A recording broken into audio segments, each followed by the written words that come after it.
Good morning, everyone, and welcome inside OUA Today. I'm Marshall Ferguson. As always, I will be hosting today's proceedings, and I would also like you to know that Scott Hasty will be late because the weather here in Hamilton all of a sudden is freezing cold and raining and just awful compared to 2 days ago, Amanda. Yeah, the drive down here was not good, but the drive? Scott, I can just picture him just like running. See, this is all three of us use three different ways to get here. I bike in. Scott takes the bus and you drive in. Every time it rains like this, I think of that Mythbusters where they're like, you'll actually get more wet if you run, but you're always like, I'm running. Was that a thing? Was that an episode of Mythbusters? Yeah. I was never a big Mythbusters guy, but I respect what they do. It's like the next step of Popular Mechanics for kids. That's when very you're true. Growing up. I can't believe I used to buy that magazine. You can't? It was awesome. I know, but like when you're a kid it's awesome, but looking back at it you're like, really? It was also awesome to be on Uh-oh, and be one of those kids who's like, woo! Oh yeah, double fist pumping, the green slime. That's like Sports Nation that's on ESPN. That's what that show was for kids. Thank you everybody for joining us here on CFMU 93.3. Thank you also for following along on iTunes. That was pretty awesome. Last week we had I think 131 downloads in our first week of being on iTunes. So we appreciate it. And it wasn't just Marsh and I. Listening back to see how we can improve. I don't have that many family members, unfortunately. I'm not like Corey Bellamore from the Windsor Lancers track and field. I don't have that many family members in order to download that much. So cool. I know that was you guys out there supporting the cause. So we really do appreciate that. Helps spread the word a little bit. Don't forget to subscribe, rate, and review. If you think we suck, give us 1 star. If you think we're awesome, give us 5 stars. We don't care. We just want reviews. We just want to know what you think so that we can help improve the show as we move towards the fall OUA season. How to listen, go to tunein.com, search CFMU 93.3. I already tweeted out the link. Video podcast always goes up. Usually, I have it up by Tuesday or Wednesday. This past week was a little bit late because we were dealing with all the iTunes stuff, but that's okay. Now we're in a rhythm. We're good to go. Just like a good team, we figured it out. Ready to move on. And Scott Hasty is in the building. Whee! He has made his way in. Scott, I apologize for the weather. That's completely my fault. Well, okay, so I was like, I just got my car back yesterday. You're like, okay, I'll take the 6 down to the 419 and then I will take the bus because I don't need to take my car to campus. And then all the buses were delayed. It said so I was like, okay, crap. I gotta take my car because I'm not walking. Yeah. And then, there's a million cars trying to get in for the exams. There's so many cars. And every single why is there so many parking cars spot, or parking lot, except the stadium one, is full. Yeah, and I saw. I was like, oh wow, okay, So. And I saw someone taking a cab to their exam today. Yeah, there were a lot of cabs. What? It's raining. Who takes a cab to an exam? There are a lot. Someone who doesn't have Wellingtons. Really? Yeah. Well, we're glad to have you here, Scott. How to reach out at OUA Today, at Marsh2Fergs, at Walden Amanda, at Scott1Hasty. Coming up over the next, again, 55 minutes. It always seems to be like that.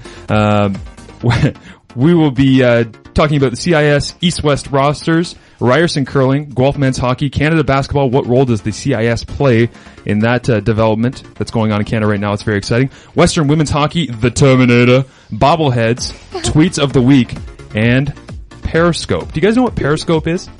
No. Yes, I do. I don't have. I mean, I have a BlackBerry, so I don't use it. But say hello to Periscope. Then, people are joining it. What? Yeah. Wow. Why not? Why not? It's a radio show. It's fun. Yeah. Periscope is basically this app that I found out about last week from Jay and Dan actually, because they use it down in California, where they broadcast their entire Fox Sports Live show through Periscope. Hello from Australia. So what they do, people are just messaging saying hi from Australia.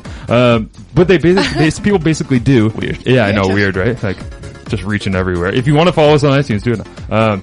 But basically, anybody can broadcast it. It's kind of like the Players Tribune of random Twitter people who you can just send out your own message anytime that you want, and you're able to broadcast your own kind of message. So we are on Periscope. So they use this a bit more in sports now. Sports is really using it a lot. I watched. How long? Like July until someone's using it in a locker room inappropriately or something like that? 100%. Oh yeah. And time's ticking, man. The thing I thought about as soon as it was like, oh, by the way, anybody can broadcast, anybody can this or that. You do it from your own phone. I'm like, how many crimes are going to be caught on Periscope? Because it automatically captures, right? If you've seen Furious 7, then maybe this is the eye. God's eye, then, you know? I haven't seen it. In my head, I haven't seen it. Yeah, you gotta watch it. I've heard the song. Hello. See you again. We'll have to check that out. Yes, Periscope will revolutionize our concept of television, says Greg Serafini. I kind of Did he Thanks, comment Greg. that? Yeah, Like, yeah. You can write. There's a chat. this is bizarre. I know. It's weird screen that our people calls are now. doing it. I know. There's probably more people watching on Periscope than listening on the actual radio. But anyways, I think it's kind of, I became strangely addicted the last couple of days because like late at night I would come home from my job and just be like, before I pass out, I'd be like, oh, I wonder what, like I'll check out Jay and Dan and go flip on there. I would go check it out for a minute, and what Jay and Dan do is they read their highlight packs and they're like live on camera, and then the second that they're done reading their highlight packs, they'll like turn and be like, fuck Sports 1 every night, and they'll like start talking to you on Periscope. So they're kind of doing it back and forth, but I think it's interesting. I think it'll be like Snapchat where it's like the world goes crazy about it, and we don't know what's going to happen, and then eventually it like fizzles and everyone's like, why the hell did we ever do Periscope? Yeah. Right? I think Periscope, there's just going to be, there's going to be some weird reporter that uses it in a locker room, and Yep. if you've been in locker rooms, there's sometimes nudity. Yeah. Often. Or guys making, like apparently the Montreal Canadiens right now, when the media walks in the room, they moo. They move. Yeah, because they severely dislike the media right now in Montreal. So, and they're like pitting the whole us against the world, Montreal media against like they don't trust us and all that stuff. So they're just mooing when they all walk in. All the players just sit in their stalls. Keeping So it classy. I guarantee there's going to be a lot of negative side effects, but the positive side effect is that Is we're that on we're Periscope. on the brand. So yeah, if you guys want to join us anytime, go on Periscope. You can figure it out. It's pretty easy. The one thing I would like to request though, Periscope, if you could, make it easier for us to turn this thing sideways and be able to actually not me hold it. That's super awkward. Anyways, jump on there so you can live experience our show. I want to get into the starting five. Amanda, you put together the starting five this week. It's a very, very good one. And Yeah. I think the first part of the starting five is actually really interesting. You know what? It's interesting that it's summer. People are finishing exams, and there's still a ton going on in the OUA and a ton going on with people in the OUA Yes. and in sport in general. I said that a couple of weeks ago. It's amazing when you're not actually playing a sport and worried about yourself and you're thinking about other things that you find out that there's a lot going on. Definitely. So, first thing in the starting five, Ryerson. They are adopting curling as part of their club program come the 2015-2016 year. We know that Ryerson has been really building up speed in a lot of sports franchises, and this is good to maybe compete with Laurier a little bit. I mean, they are the number one curling right now in Ontario. Second. Yeah, I would just want to say Ryerson, if they're going to be able to use Mattamy worth any good amount, I think that that'd be pretty cool to have like a major CIS championship there and try and get people out. It's not going to be like CIS. I mean, we talked about how they had trouble filling the CIS building, but yeah, but could you has imagine if potential, you had though. the curling championships at Mattamy Athletic Center, like that big rink up top? Yep. So cool. And you could just have people drinking because that place is licensed. Yeah. So you could have people coming out and watching curling and having a couple wobbly pops with their Yeah. friends, which is, I mean, that's part of curling. Like, Yeah. part of the, And we've talked about university culture, like trying to get people to games. What did we talk about last week with Austin? Put the beer tent at the end or somewhere it's accessible. have a You can use- bond spiel. It'll be great. It has a lot of potential. I mean, probably Yeah, it's your definitely a good grandfather would go, Marsh. Oh, Yeah. Gramps Right is from in. You Napanee? kidding me? You kidding me? He would He'd make make it way he'd make down the to- drive. He's not a big driver, but damn, he'd make the drive for that. A bond spiel in the six. That'd be great. I got an email as well from the University of Guelph curling program this week, which I have flagged and will respond to. But I want to thank them for actually reaching out because they sent a question in about what is the OUA sport with the highest involvement.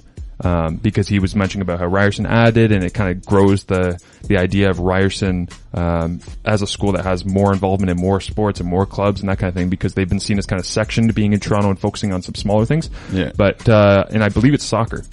Pretty sure. Soccer Yeah. or Is it volleyball. because of the short season? I don't know if it's season related. I think it's accessibility. It's kind of like any of those conversations we have. It's like the- soccer when you're a kid. Yeah, It's pretty exactly. easy to play, Yeah. and I bet that the cost isn't that high. Like, Yeah. the cost of competition. There's Yeah. some scholarships, but there's probably not a ton. Yeah. So that might be it. Yeah. But yeah. Anyways, thank you for the email, Guelph Curling. Go ahead, Amanda, sir. Cool. Number two. So if you haven't seen this yet, you have to watch it. Jonathan Pitre's story brought to us by TSN. Absolutely amazing. And if you don't have a Kleenex beside you, you need to get one when you watch this story. It's basically called The Butterfly Child on TSN. This young gentleman is from Ontario. He has EB, epidermal myelinosis bullosa. And it's a disease that basically our cells are connected by like an inner mortar, I would say. And The if glue. the glue. And if you have this disease, you don't have that glue. So anything that you touch, pretty much, like anything abrasive, it will make your skin fall off. Yeah. And this young man is absolutely enthused by the Senators. He loves hockey. He loves sports, but for him, he'll never really be able to play because he can't play contact sport. Him and his mom just fighting this disease together, and he's absolutely optimistic, absolutely inspirational. And we love him. Yeah. And thank you for sharing your story. Yeah, no, he was great. They did a feature on him a while back with Brent Wallace, just kind of, thought it was going to be like a one-time thing, like, hey, here's this kid, amazing story, struggling through this, but like so strong. And they did the story, and everyone in Canada that saw the story was like, I actually reached out to him. I contacted him and talked to him about when the story came out, because in the previous incarnation of the show, I wanted to have him on Marauder Radio because I thought it'd be cool. He wants to be a sports broadcaster. That's why he kind of did the thing with TSN. He wanted to call some of the action. So I wanted to have him on and give him some of my favorite broadcasting calls and let him read them on air in whatever way he wanted, kind of thing. Give him his demo tape live on air. So maybe we'll reach out and get in touch with him. He basically, when I talked to him before, he was close to being on, and then he wasn't feeling great, and I said, take your time, do whatever you gotta do. So, but that's a pretty amazing story, like you said. He's super knowledgeable, so I could definitely see him doing that. So great story by him. The next step, McMaster women's rugby coach Sean Allen, absolutely incredible honor this weekend. He got honored with Rugby Canada's men's rugby team coach of the year. Yeah, it was, so he coaches the women's team here at McMaster, but they guess do it by women's and men's, male and female coach of the year in Canada rugby. So he is the male coach of the year, despite the fact that he coaches women's rugby, but still a huge honor, obviously. Yeah, cool. In Langford, BC, which is a big part of rugby out in BC, April 16th this last week. Number 4 on the countdown, Guelph Griffins hockey. Nick Hard signs with the AHL Flames, and the Flames are based out of Glen Falls in New York. Top affiliate with the NHL's Calgary Flames. So Nick Hard was definitely one of the major scorers this year in the league. I mean, he had 28 points in only 26 games. And this is the second year in the row that he's been Guelph's top scorer. So the Griffins are definitely going to be missing him next year.